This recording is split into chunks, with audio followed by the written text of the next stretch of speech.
Hi friends and families எல்லோரும் எப்படி இருக்கீங்க? நாங்கள் நல்லா இருக்கோம். எல்லோரும் நல்லா இருக்கணும்னு நான் கடவுளை ப்ரே பண்ணிக்கிறேன். இன்றைக்கி என்ன விலாக் பார்க்க போகிறோம் அப்படின்னா, இது வந்து தேர்ஸ்டே விலாக்கு, செவ்வாய்க்கிழமை. பட் செவ்வாய்க்கிழமை போட முடியலை. எல்லாம் எடிட் பண்ணி அதெல்லாம் பண்ணி ஓகே ஆகிடுச்சு. கடைசியில் வந்து எரேஸ் ஆகிடுச்சு. ஸோ அதனால் இன்றைக்கி தான் வந்திருக்கோம். ஸோ பாருங்கள். ஓகே, காலையில் எழுந்திரிச்சி சிம்பிளாக ஒரு சின்ன கோலம் போட்டாச்சு.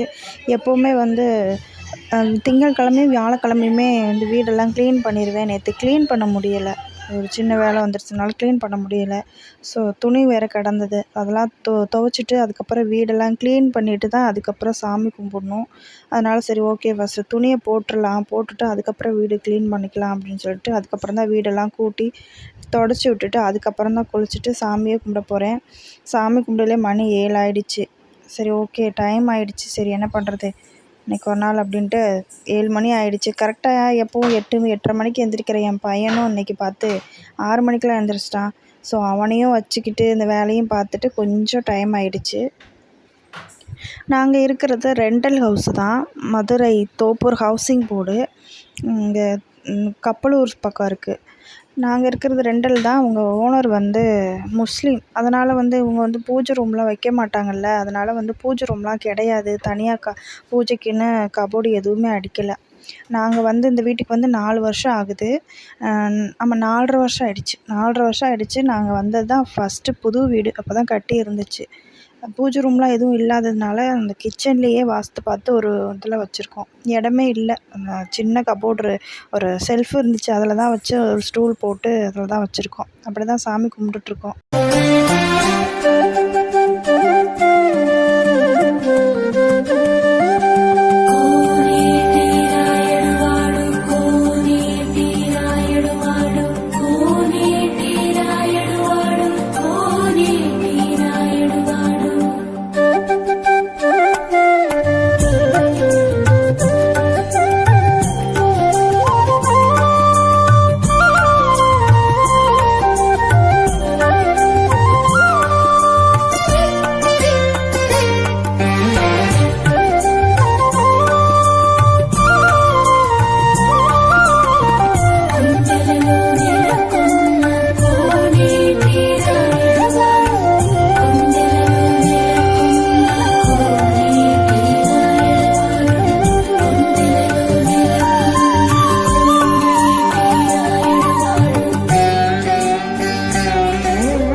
ஸோ அவ்வளோதான் ஃப்ரெண்ட்ஸ், சாமி நல்லபடியாக கும்பிட்டாச்சு. அதுக்கப்புறம் தான் டீ குடித்தோம்.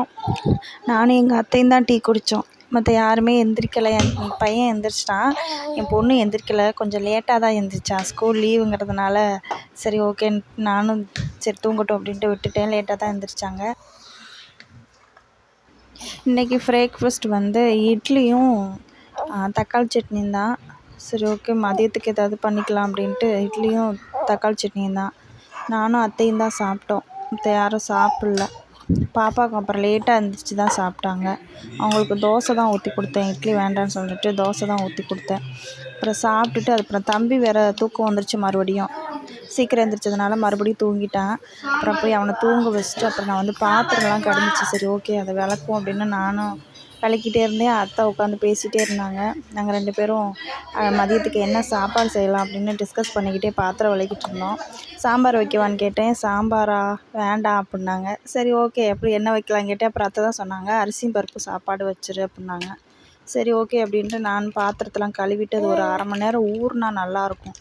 அதனால் சரி ஓகேன்னா அரிசி 2 டம்ளரு, பருப்பு 1 கப் அதை எடுத்து ஊற வச்சுட்டேன். நல்லா கழுவிட்டு அதை ஊற வச்சுட்டு அதுக்கப்புறம் தான் காய்கறி எல்லாம் நறுக்கிற வரைக்கும் அது ஊறுச்சுன்னா கொஞ்சம் நல்லாயிருக்கும்.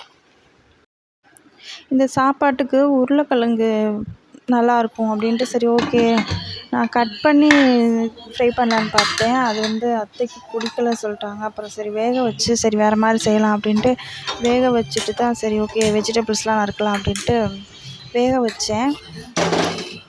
இந்த சாதத்துக்கு நம்ம வெஜிடபிள்ஸ் என்ன வேணாலும் போட்டுக்கலாம். கேரட்டு, பீன்ஸு, உருளைக்கிழங்கு, சோயா பீன்ஸு அது மாதிரி எது வேணாலும் போட்டுக்கலாம். நல்லாயிருக்கும். என்கிட்ட எந்த வெஜிடபிள்ஸும் இல்லை, முடிஞ்சிடுச்சு.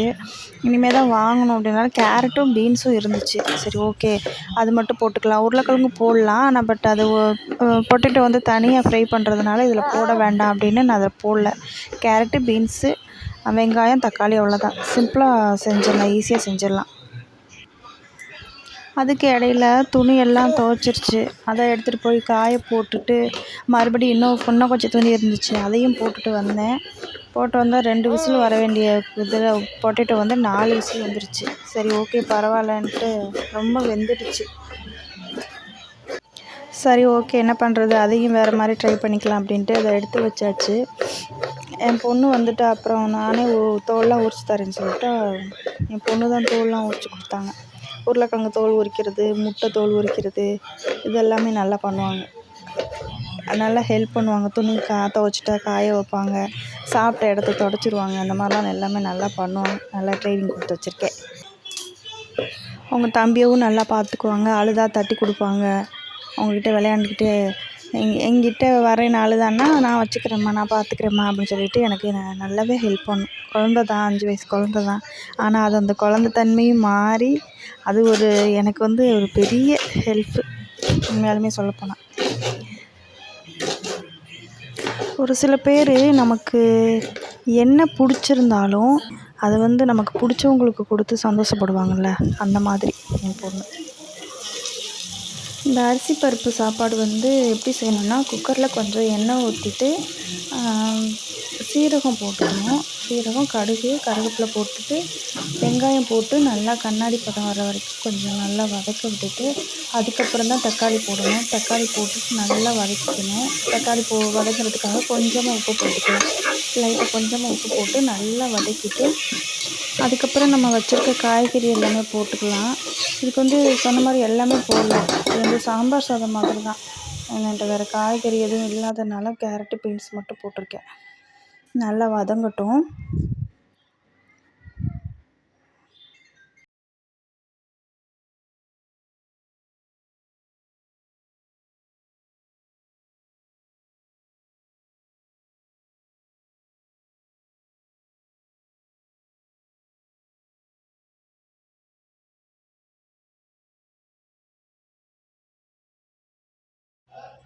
ரொம்பவும் வேகணும்னு அவசியம் இல்லை. ஒரு பாதி வெந்துட்டால் போதும். அதுக்கப்புறம் அரிசி போட்டுட்டு அதோடு சேர்ந்து வேகையில் சரியாக வந்துடும் காய்கறி. ரொம்ப வெந்துருச்சுன்னா காய்கறி லாஸ்ட்டில் எதுவுமே இல்லாமல் போயிடும். சுத்தமாக குழஞ்சி சாப்பிடவே முடியாமல் போயிடும். அதுக்கு உருளைக்கிழங்கு தான் ஆகிடுச்சு. சரி ஓகே அதையும் இது பண்ணிக்கலாம் அப்படின்ட்டு நான் பண்ணணும்னு நினச்சது வேறு மாதிரி டிஃப்ரெண்ட்டாக பண்ணலாம். அது நல்லாயிருக்கும். ஏற்கனவே ஒரு தடவை பண்ணிவிட்டு அத்தை தான் அதே மாதிரி பண்ணினாங்க. அதுக்கு தான் நான் வச்சேன், அந்த மாதிரி வேக வச்சேன். பத்தாவது கடைசியில் இப்படி ஆகிப்போச்சு. சரி ஓகே.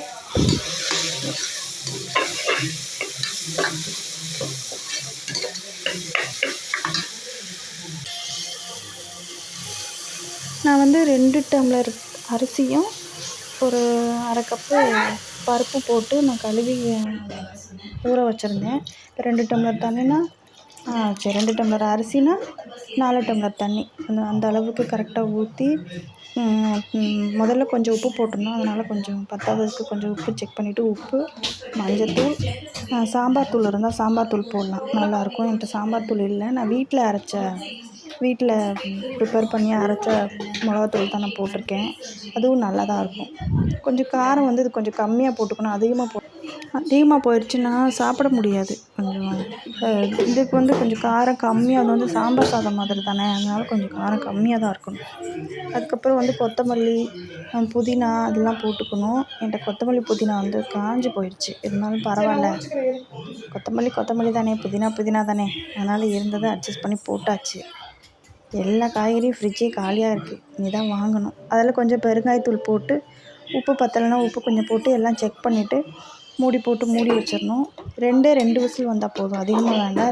2 விசில் வந்துச்சுன்னா நல்லா பொல பொலன்னு நல்லாயிருக்கும். அதில் வேணும்னா லைட்டாக மேலாப்பில் ஒரு ஸ்பூன் மட்டும் நெய் விட்டுக்கலாம். நான் நெய்யெல்லாம் விடலை, வேணும்னா விட்டுக்கலாம், நல்லாயிருக்கும்.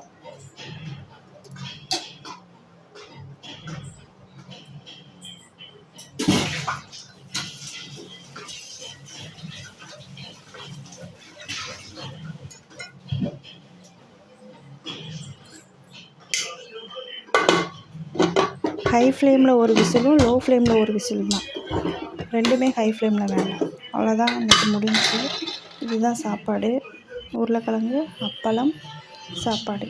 ஓகே ஃப்ரெண்ட்ஸ், பாய். அடுத்த வீடியோவில் சந்திக்கலாம். சப்ஸ்கிரைப் பண்ணிக்கோங்க ப்ளீஸ்.